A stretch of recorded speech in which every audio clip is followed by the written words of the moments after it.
On a dreary morning in Washington, D.C., layers of donated clothes keep them warm. All they have resides at their feet or in their arms. Finding shelter and food defines their day. Dawood Proctor knows this struggle all too well. I mean, I see people come past and laugh at the homeless and you know, might look down on them, but if you really look at it, a lot of people ain't number one step away from being this way. Franklin Square is one of many places in the nation's capital inhabited by those without a home. And it sits just 2 blocks from 2 very different houses. To the west, the White House. To the east, Mayor Kebab House. This is Sunday morning. Owner Kazi Manan was in early on this particular day. With every dish, magic is that how much you had to stir it. He and his staff are preparing a special feast for customers at his Pakistani Indian restaurant. Potato, cauliflower, chicken, naan bread, chickpeas, and vegetable biryani.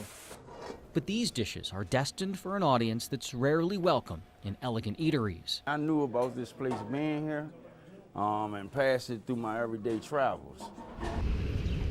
For the past few months, Manan has opened his restaurant to the homeless. Oh, we are blessed. Look, blessings are here.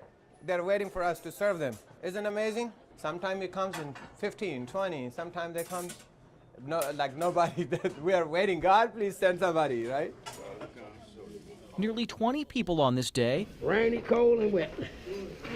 Oh, came in from the elements for lunch. What you guys like to drink, tea or coffee? They're treated like any other guest. Tea, okay. What about you? Except for one key difference. Coffee.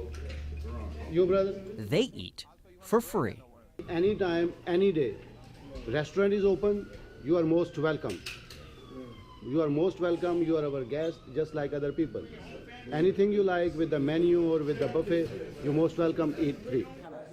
Yes, it's shocking to me because I didn't think it was brothers out there that really cared for us to, you know, to help support the needs of the homeless. He won without rice.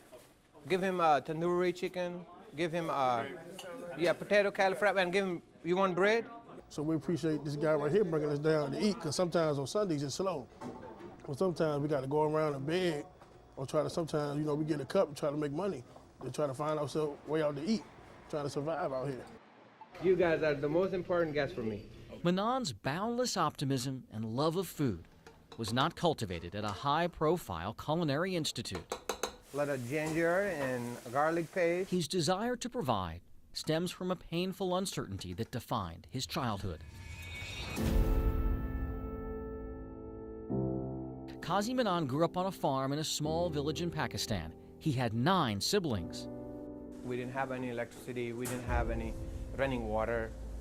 And the school was, believe me or not, was under the tree. My elementary school, we didn't have a building. I study under the tree. When the rains, really hard rain start, teachers say go home because there is no building. To support his family, he went to work at 12 selling ice. The best school was 4 miles away, so that's how far he walked to get a formal education. In 1996, at the age of 25, Manan says his visa was miraculously approved, so he borrowed money from a cousin for a plane ticket to America. He started as a cashier, earning $3 an hour at this gas station in one of the district's toughest neighborhoods. When I arrive in America, I have $3, just $3. And I started my life basically with nothing. Hard work would alter the arc of his life. He says he worked double shifts, then multiple jobs. He saved up enough money to buy 1 limousine. The idea that a kid who came from nothing could one day drive the rich and powerful around in luxury inspired him even more.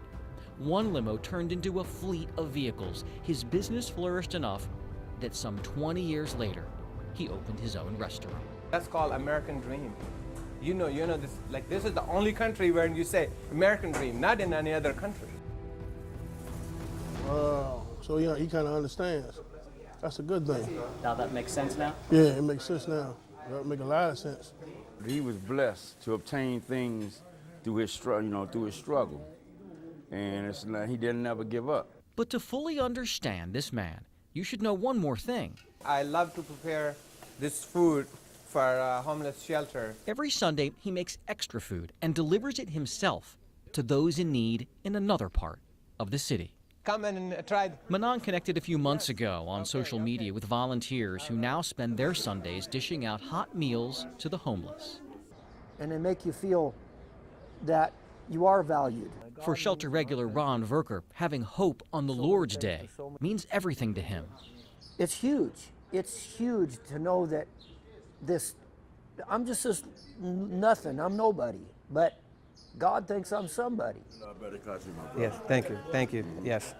Qazi Manan says a skeptic recently told him that if he gives his food away, he'll surely go out of business in no time.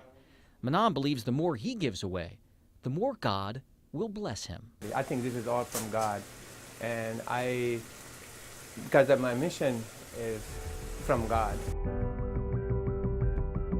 He will always carry with him what his mother told him about holding tightly to his faith in the face of despair. She said if you share even when you don't have, God will take you from darkness to light. That's the whole answer to life. You know, being blessed by God. And God will help you, and I know He will. You know, you got to make the first step. He ain't gonna do everything for you. Jay Korf. In my heart, it feels a blessing. It's a blessing from God. ABC 7 News.